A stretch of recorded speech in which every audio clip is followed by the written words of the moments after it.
If I said to you, every distraction is a division, or every division is a distraction, which one of those would you consider to be more true, especially in the world of leadership and as our societies and our cultures are evolving even today? Even in the last 20 days, last 50 days, last 180 days, what have we seen? Is division more of a distraction, or is every distraction a division? That's what I want to talk about today, and I think I've got a great word picture to help you see how that fits in leadership and have a better understanding of why we as leaders have to have a vision that is both detailed to the granular and a large scale macro vision as well. Welcome to Leading Leaders Podcast, 5-minute videos, 5 days a week. I'm Loren Norris with Leading Leaders Podcast, and I want you to let this settle in your mind for a minute. You may have to close your eyes if you're not driving and just kind of listen to this scenario. I imagine a bunch of people gathered around a table, and on this table are pieces of paper, and on those pieces of paper are marks. And each of those marks are similar, but not exactly identical. And some people see the marks on the table and they think, well, those look like the shape of a peanut. Those are peanuts. Obviously, they're sketches of a peanut. And then others would look at them and say, no, that's actually a kind of a crude marking of an infinity symbol. No, they're peanuts. No, they're infinities. No, they're peanuts. No, they're infinities. And back and forth it goes. And you realize over time that the vehement nature of disagreement begins to bubble up.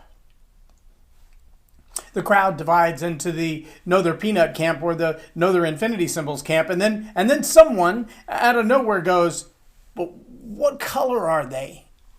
Oh my gosh, there's another question that comes up. Are they blue or are they black? The ink is so close, it's hard to tell. I mean, is it a crude sketch of a peanut or a bad sketch of an infinity symbol? Is it black or is it blue? And now we have 4 different ideas of what it is in front of us, and the argument just gets more and more and more intense.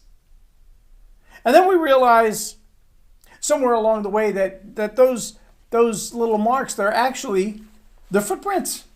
They're footprints, and we see the foot make the mark, and we think, oh, well, if we know that the mark is the result of a footprint, why don't we just ask the one to whom the foot belongs? Wouldn't that make sense? I mean, if they're making the mark, wouldn't they be the ones that would know the answer to why the mark is there and what is the color of the mark? Or is it a peanut or is it infinity? And what is its purpose? Why should we even be paying attention to the mark to begin with? And so we begin to research the foot. And we find that the foot is on the end of a leg. And the leg is attached to a body. Imagine that. But the more we research, the more we find that the foot that belongs to the leg, that belongs to the body, is actually the marionette. And all this time we've been divided over, arguing about, trying to discuss and rationalize, is it black or is it blue? Is it a peanut or is it infinity? And where did the mark come from and why is it here? And what does it mean to us and what should we do about it? And we realize that the marionette doesn't get to decide that.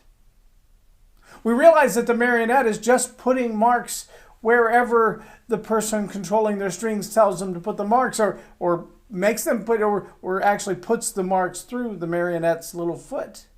So wherever he steps is someone else's decision.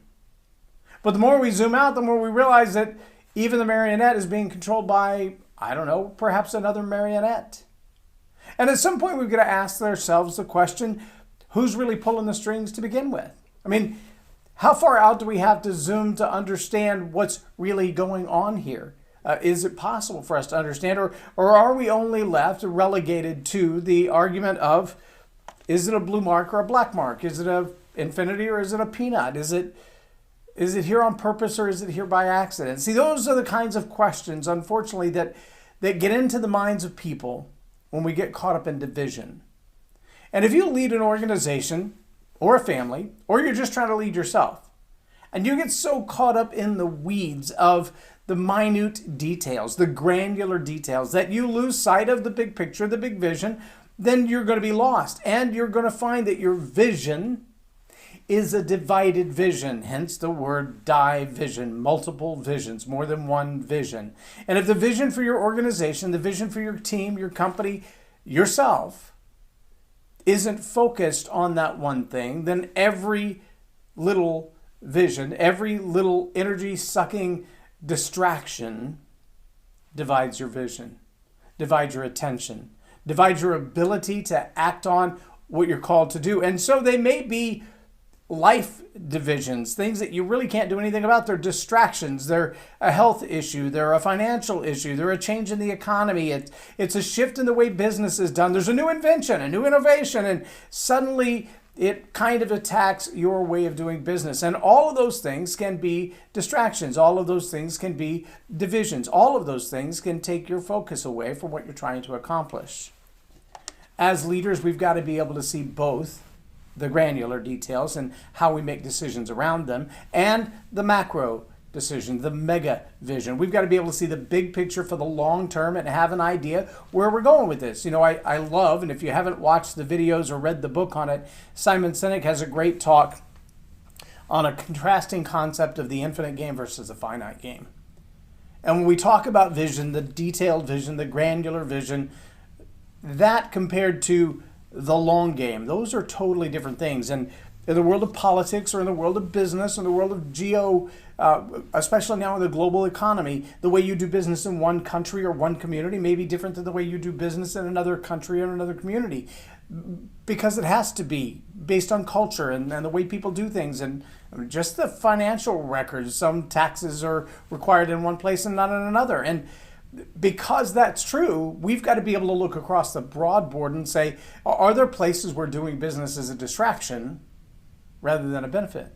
Are there things that we're trying to do now that in the long run won't even play into the big picture? Maybe they generate revenue right now, but we're putting so much energy and resource into generating revenue right now that this marketplace, it's a distraction. It's a division from our grand vision, not an enhancement to it. And those are tough questions to ask, but that's the job of the leader, to navigate those things, to look way down the road and then look back up close, to look way down the road. If you've ever done that while you're driving, I encourage you, just especially if you wear glasses. And I hate to admit it, I'm over 50 now. I had to go to bifocals, even though the bottom part of my glasses is just clear. When I look off down the road, the top part of my glasses enhances my long-range vision. But if I leave my eyes going through that part, meaning if I tilt my head down to read the fuel gauge or the speedometer, everything under my dashboard is blurry. With my bifocals, I'm able to look down the road through the lenses that are corrected for long-range vision, and then look to the close-up through the regular lenses. Try that sometime, though. Just focus really close and then focus way off, and then really close and way off and really close and way off, and see if it gives you a headache. Or see if you have a hard time focusing on one or the other, the long range or the really close, because those details will sometimes divide your attention. They'll distract you. They'll send you in another way. And sometimes it's the loss of the long range vision as we get too close to the minute details. Those are the things that distract us.